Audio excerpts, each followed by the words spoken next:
Salut à tous, bienvenue dans cette vidéo de la semaine, trader, investisseur, tout le monde. Alors dans cette vidéo, on va voir, je vais mettre à jour les zones DAX, on va les retracer ensemble, les mettre à jour si besoin. Et je voulais parler d'une chose en premier lieu, c'est que je commence à investir sur l'Ethereum.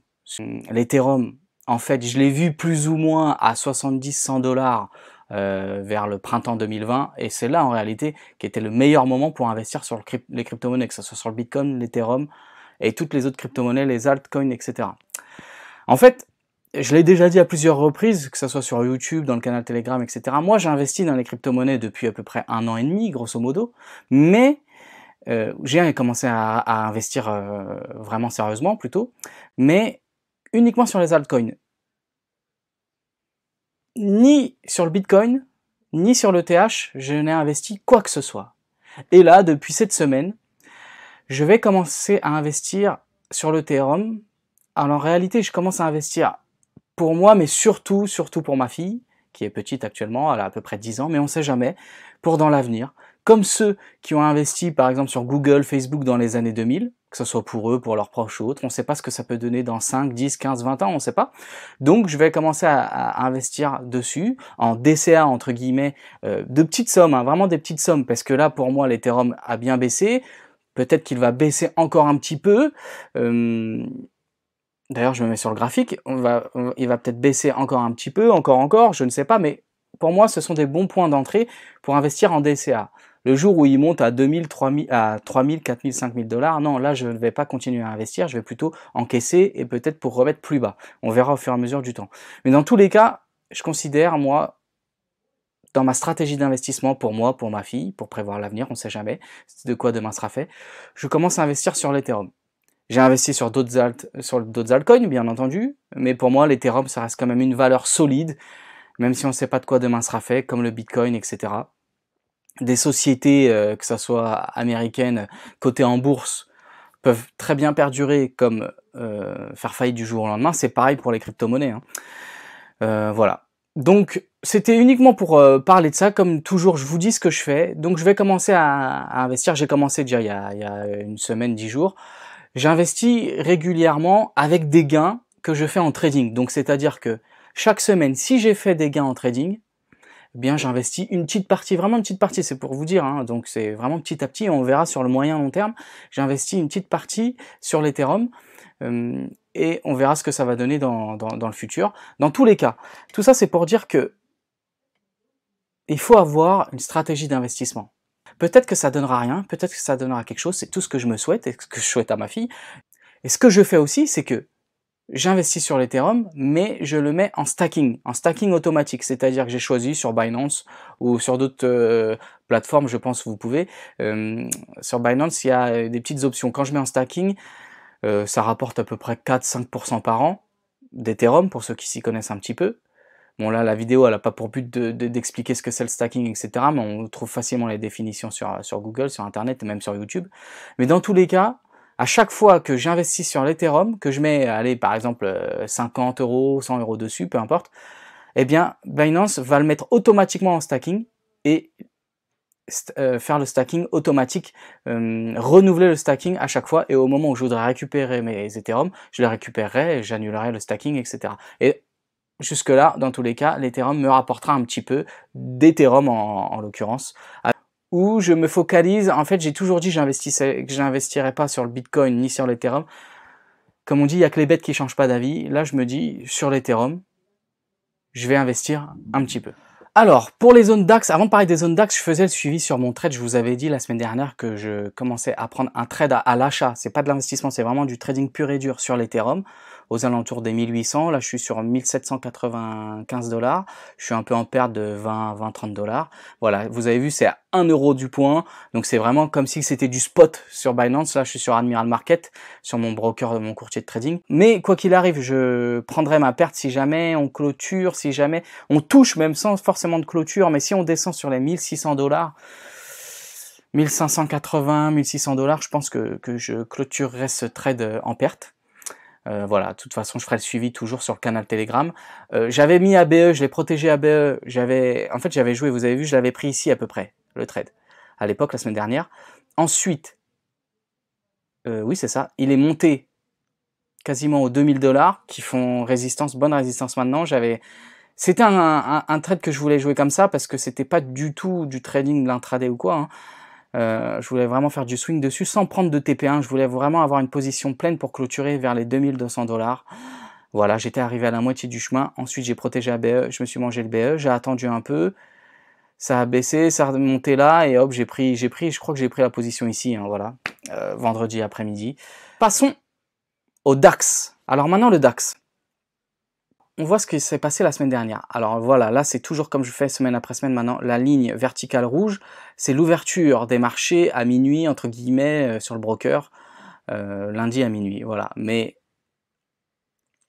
qu'est-ce que j'ai fait? Je vous avais dit la semaine dernière que cette zone-là, des 1500, 1600, je voulais la vendre. Et je l'ai vendue. Pourquoi? J'avais une moyenne mobile. Et là, la moyenne mobile que j'affectionne beaucoup, je vous la montre en H4, qui est située ici, vous la voyez, cette moyenne mobile là, c'est pas la MM100, ni la MM200, ni la MM50. Franchement, cette moyenne mobile là, c'est du pur bonheur, hein. Après, il n'y a pas 100% de trade gagnant, mais c'est vraiment du pur bonheur à trader. Et là, on est en H4, donc si on reprend le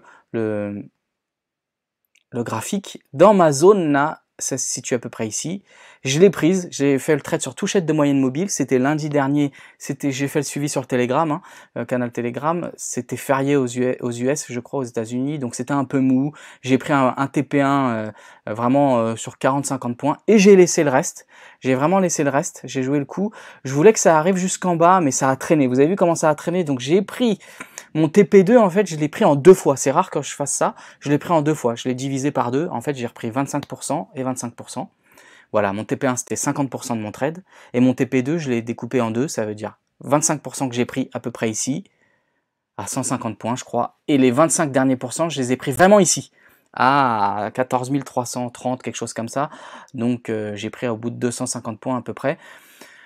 Franchement, je vous ai dit que j'achèterais cette zone, mais je ne l'ai pas fait, malheureusement pour moi, parce que je l'attendais plus bas en fait. Franchement, vous avez vu les zones quand on les trace bien, ça a touché le haut de la zone, bim, ça a rebondi direct de 100 points. Et en fait, moi, je l'attendais plus bas sur quoi? Sur les...